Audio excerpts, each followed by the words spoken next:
जब लालू प्रसाद यादव की party RJD की लोकसभा में 4 सीट आती हैं और विधानसभा में 24 सीट आती हैं तो एकदम से स्तब्ध रह जाते हैं। अरे ये क्या हो गया? हमारी रैली में तो हजारों लोग आते हैं, लाखों लोग आते हैं। हमारे चारों तरफ का कॉकस तो हमारी बहुत तारीफ करता है, गरीबों का मसीहा बताता है।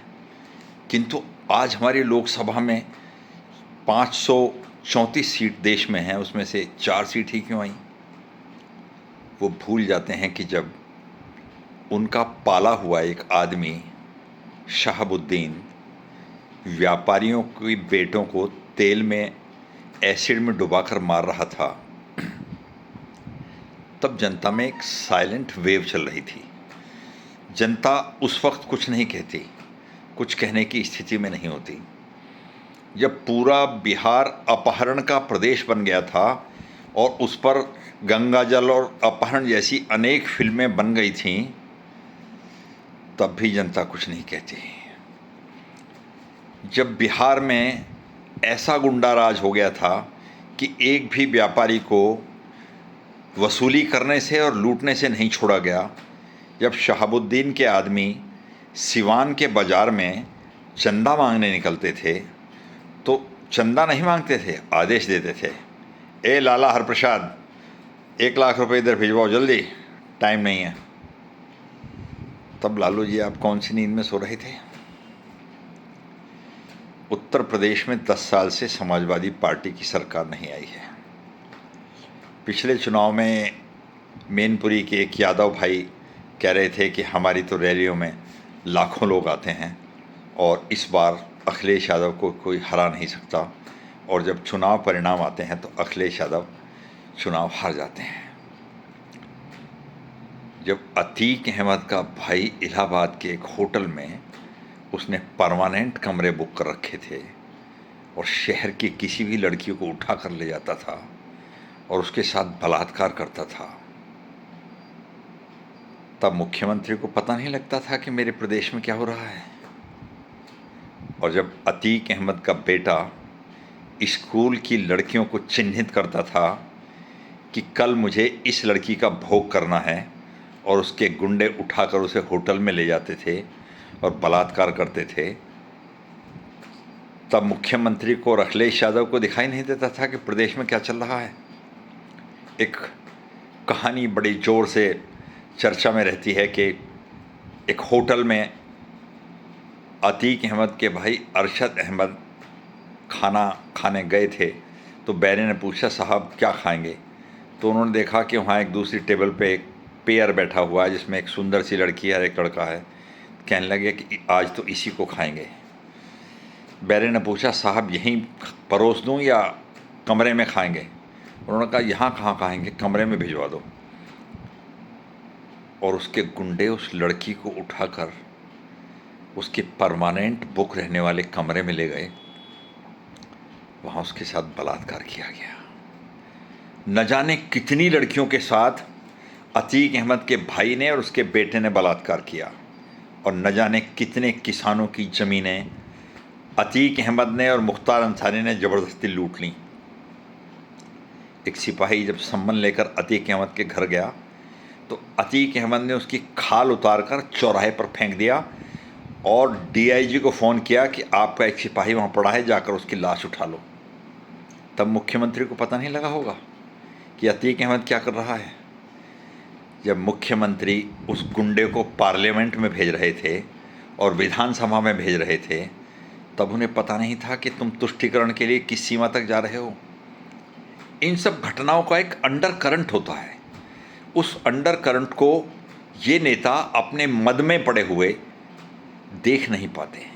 जब ये कहीं रैली करते हैं तो इनके कार्यकर्ता पैसे खर्च करके बसों में भर भर कर जातिवाद के आधार पर, मजहब के आधार पर भीड़ ले आते हैं और वो इनकी जिंदाबाद के नारे लगाती है, तो इन्हें लगता है कि अरे पूरा प्रदेश तो तुम्हारी जय जयकार कर रहा है, अब तो तुम हार नहीं सकते। और जब चुनाव परिणाम बंगाल जैसा आता है तो आप स्तब्ध रह जाते हैं, अरे ये क्या हो गया? ममता बनर्जी, उफ, अभी एक वीडियो में देख रहा था, रूपा गांगुली, उन्होंने बताया कि बंगाल में भारतीय जनता पार्टी का कोई कार्यकर्ता नहीं रहा होगा जिसके घरों में घुसकर बलात्कार नहीं किया गया, जिसकी बहन और बेटियों के साथ बलात्कार नहीं किया गया। 4-4 साल की बच्चियों के साथ बलात्कार किया तृणमूल कांग्रेस के कार्यकर्ताओं ने, और जिसने विरोध किया उसके घर पर बम फेंक दिया। और ममता जी तब दिखाई नहीं दे रहा था आपको जब एक मंदिर को इसलिए बंद कर दिया गया कि उसकी घंटी बजने से मस्जिद की अजान में डिस्टर्बेंस होता है, और जब हिंदुओं को ये निर्देश दिया गया कि आप जो झांकी निकालते हो धर्म की, उसको मुसलमानों के मोहल्ले से मत ले जाओ वरना वो नाराज़ हो जाएंगे। और जब आपने दुर्गा अष्टमी जैसे त्यौहार को एक दिन इसलिए आगे सरका दिया था कि आज उनके त्यौहार का दिन है, ताजिया निकलते हैं ना, उसका दिन है, तब आपको पता नहीं था। और आपने सोचा होगा कि हर चुनाव को बूथ कैप्चर करके हिंदुओं को डराकर भारतीय जनता पार्टी या कांग्रेस के वोटरों को बूथ तक ना पहुंचने देकर लगातार चुनाव जीता रहेगा। सरकार तो राजस्थान में भी बदली थी, सरकार तो हरियाणा में भी बदली थी, सरकार तो हर जगह बदलती रहती हैं, मगर कहीं इतनी प्रतिक्रिया नहीं होती जितनी बंगाल में हुई है। लोगों के अंदर भरा हुआ गुस्सा, रोष, उनके ऊपर जो अत्याचार हुए थे उसके दिमाग में भरा हुआ क्रोध निकलकर सामने आया है कि तुमने हमारे साथ कितने अत्याचार किए। मुसलमानों ने पूरे के पूरे गांव उजाड़ दिए, उनकी ज़मीनों पर कब्जा कर लिया, पूरी बस्तियों में आग लगा दी, मगर मुख्यमंत्री जी शांत थी कि मेरा वोट है। और आपने ही बयान दिया था ना कि मेरे बांग्लादेश से आए हुए किसी भाई की तरफ अगर उंगली भी उठा दी तो खून की नदियां बह जाएंगी। तुष्टीकरण की इंतहा कि वो कितना भी अत्याचार करें, अतीक अहमद कितना भी अत्याचार करे, मुख्तार अंसारी कितना भी अत्याचार करे, शहाबुद्दीन और इकबाल कितना भी अत्याचार करें, मगर आप इसलिए शांत रहोगे क्योंकि वोट तुम्हारा वोट बैंक है। अपने वोट बैंक के लिए आप पूरे समाज पर अत्याचार होने दोगे। पूरे उत्तर प्रदेश के व्यापारियों की एक लिस्ट बन गई थी और हर एक व्यापारी से वसूली की जा रही थी, तब क्या आपने आंखें मूंद रखी थीं?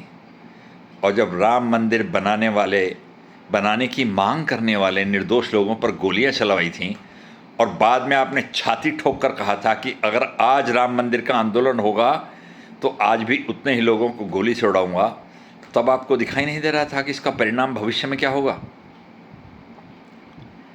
आश्चर्य क्यों होता है? जब आपके कर्म ही ऐसे हैं तो एक काठ की हांडी क्या हमेशा चढ़ती रहेगी? पाप का घड़ा कभी ना कभी तो फूटेगा ही ममता मैडम। पश्चाताप कहेगा। और समझ लीजिए, ये हिंदूवाद नहीं है, ये मुस्लिम तुष्टीकरण भी नहीं है, ये समाज के भीतर की एक प्रतिक्रिया है। उन्होंने जो अत्याचार झेला है, जो अपनी बेटियों का गैंगरेप झेला है, भाजपा के कार्यकर्ता के घर 10 आदमी घुस गए तहमत मानकर और उसकी बेटी के साथ बलात्कार किया और थाने में रिपोर्ट भी नहीं होगी। एक एक दिन में प्रदेश में 10-10 कार्यकर्ताओं के घरों पर बलात्कार, उनकी बेटियों को उठाकर ले जाना और बता देना कि शाम को ले जाना अपने घर। और एक बड़ा गंदा सा डायलॉग मुझे कल एक बंगाल से आया हुआ, चुनाव से आया हुआ व्यक्ति बता रहा था कि कोई लड़की अगर किसी परिवार की मिल जाए तो उससे कहते थे कि यहाँ या तेरे घर पर आकर, और परिवार कुछ नहीं कर पाता था।